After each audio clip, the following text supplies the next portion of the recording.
Welcome to more Gran Turismo Sport Closed Beta Specialtatin.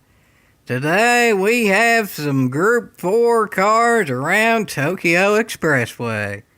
I've still yet to only gain one Group 4 car in all of the time playing this game, and that is the Ford Mustang. Which I guess is in the eye of the beholder, but I'll be honest, I'm not as fast in this as I think it would be in, say, a 4C or even a Sirocco, for Jiminy Cricket's sake. So, yeah, I start fairly low on the grid for this race, but actually I'm gaining some time on the leaders. The Mustang is fast on the straights, but yeah, I can't exactly turn there, and I have a whole heck of a heap of cars right on my back bumper there. They want to get by the slow Mustang, and they're definitely fighting to get by the slow Mustang there. That was a little bit more than a tap, but yeah, luckily my car is fairly planted to the ground there because it's kind of heavy. But I am able to retain position as of now, but as y'all can see there, it's not exactly the highest of position. The leader is already that far ahead, and yeah, 6th place is gonna be good for me staying in there. And yeah, I don't even know about 6th place, folks. I'm getting hounded more than pretty much I ever have there, and yeah, the SLS gets from behind to in front there, and there's still a whole heck of a heap of cars behind there trying to get in front.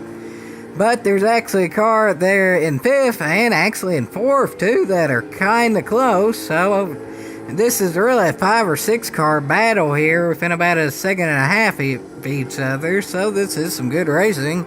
Even though it's not for the highest positions, it is still pretty entertaining there. I got a GTR behind me and a SLS in front of me, so we'll see who ends up getting an advantage here. And another car's coming up too, and another car's coming back too. So, and well, that GTR and another GTR I think that they had some ghost powers there, something like that. And then the SLS gets back behind.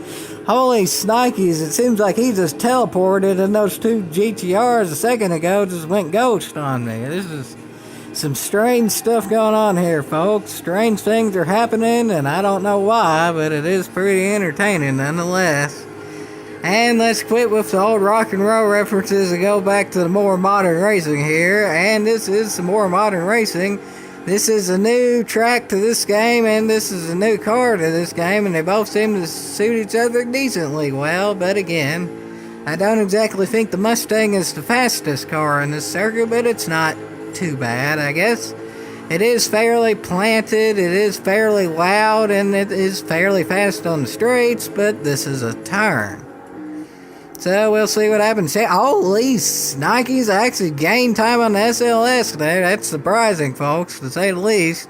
But I think the cars behind me are kind of starting to gain time on me, so unless I can get the job done on the SLS pretty quick, I think the other car's about to get the job done on me even quicker.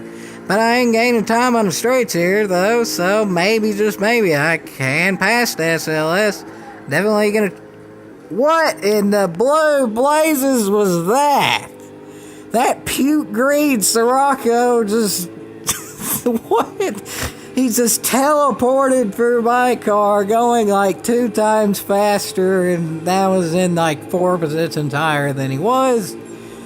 Oh, good Lord above, folks. The one-turn wonder there. He was slower than me the whole race, and now he's in like 3rd or something, or he must be in 3rd with that much speed.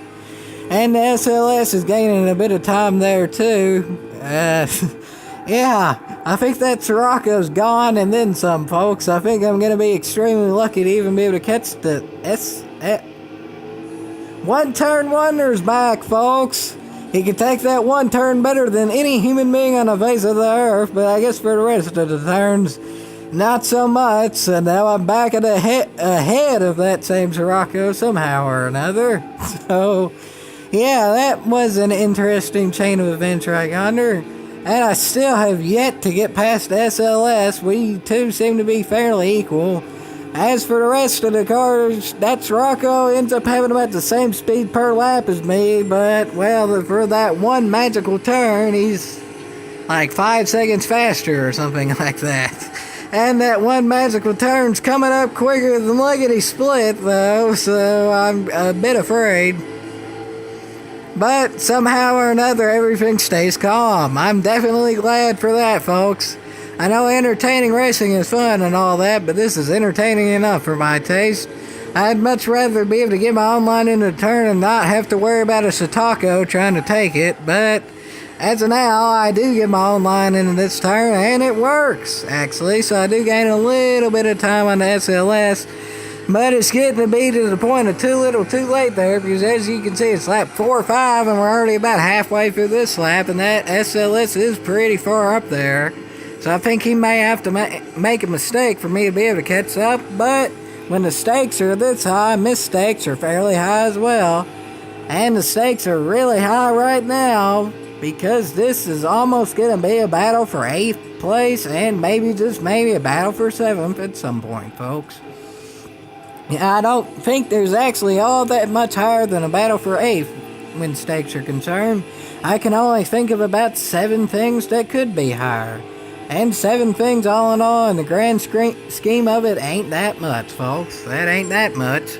But we're coming down to the final lap here, so if people want to actually end up getting the stakes as high as they're going to be, now would be the time to do it, folks.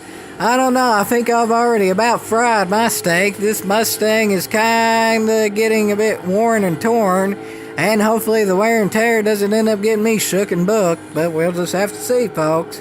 We'll just have to see yet again. But yeah, I think that SLS is gone. I think the main concern is going to be who's behind me, not who's ahead of me. But as of now, the cars behind me aren't incredibly close, so I can still take my line into that turn, but I don't know about this turn, folks.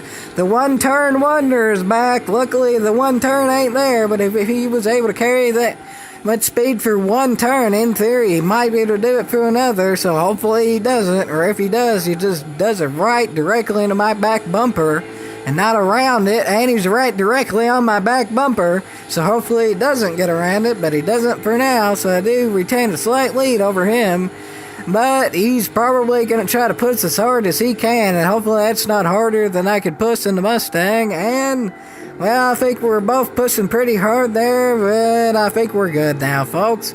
Unless he has the most wondrous one turn in the history of Gran Turismo, I think I got this in the bag, and it does indeed look like I got this in the bag, so, well, yeah, I'm really only ran about 10 seconds off the leader's pace, and I was actually able to finish 8th, so everybody had some nice pace for this race, and I ended up finishing in 8th. I beat the one-turn wonder, but not quite the SLS there, but nonetheless, even though that was just for 8th place, that might have been the most competitive race I've ever been in, folks. And for Gran Turismo Sport Closed Beta, I think that's a win. Battling for 8th. I can't say I really expected that in the previous Gran Turismo games. A lot of times you couldn't even get 8 people in the lobby without it exploding. So that's a win nonetheless, folks, even though I did finish in 8th for Gran Turismo Sport Closed Beta. Yeehaw!